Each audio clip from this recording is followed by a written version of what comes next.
হ'ব। মই প্ৰথমতে মই অনুষ্ঠানটোলৈ আগবাঢ়িব বিচাৰিছোঁ। বৰলৈতে যুৱ সমাজৰ সম্পাদক পল্লৱ গগৈক মই অকণমান আগলৈ আহিবৰ বাবে অনুৰোধ জনাইছোঁ। পল্লৱ গগৈ।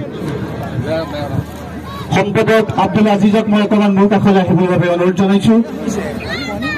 শাহজান আলীক মই কাষলৈ আহিবৰ বাবে অনুৰোধ জনাইছোঁ।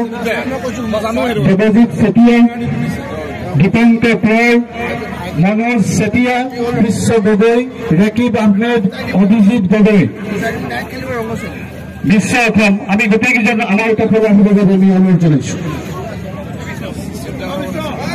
এই যোদ্ধাসকলক মই পুনৰ অনুৰোধ জনাইছোঁ, খুব কম সময়ৰ ভিতৰত আমি অনুষ্ঠানটো সামৰণি মাৰিম।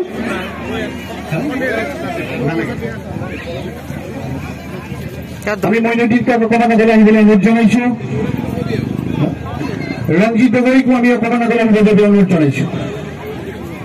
আমাৰ সম্পাদক শাহজান আলীক আমি অনুৰোধ জনাইছোঁ। কাপুৰ চাংমাই, ৰঞ্জিত গগৈ, ৰঞ্জিত চেতিয়াক আমি অকণমান আহিবৰ বাবে অনুৰোধ জনাইছোঁ। বদৰুদ্দিন আহমেদ, জাকিৰ আহমেদ, আমি আপোনালোকক মাত্ৰ 10 মিনিট কৈছোঁ, 1 মিনিট বেছিয়ে গ'ল।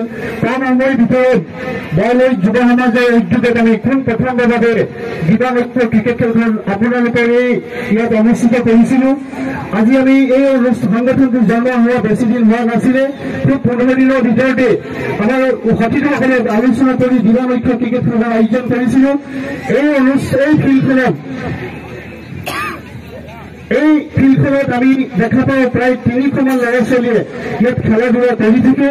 কিন্তু এই 4 দিনৰ বাবে এই ক্ৰীড়া যিসকল ছাত্ৰ ছাত্ৰীসকলে খেলৰ লগত জড়িত খেল খেলি আছিলে, কিছু ক্ষেত্ৰত হয়তো আমি তেখেতসকলক বাধা দিয়া নিচিনা অনুভৱ কৰিছোঁ। আমি বৰলৈত সমাজৰ হৈ বা বৰলৈত সমাজৰ সভাপতি হিচাপে সকলো উদ্যোক্তাসকলে হৈ আৰু এই সকলোকে আমি এবাৰ আপোনালোকৰ ওচৰত নমস্কাৰ আৰু সেৱা জনাইছোঁ।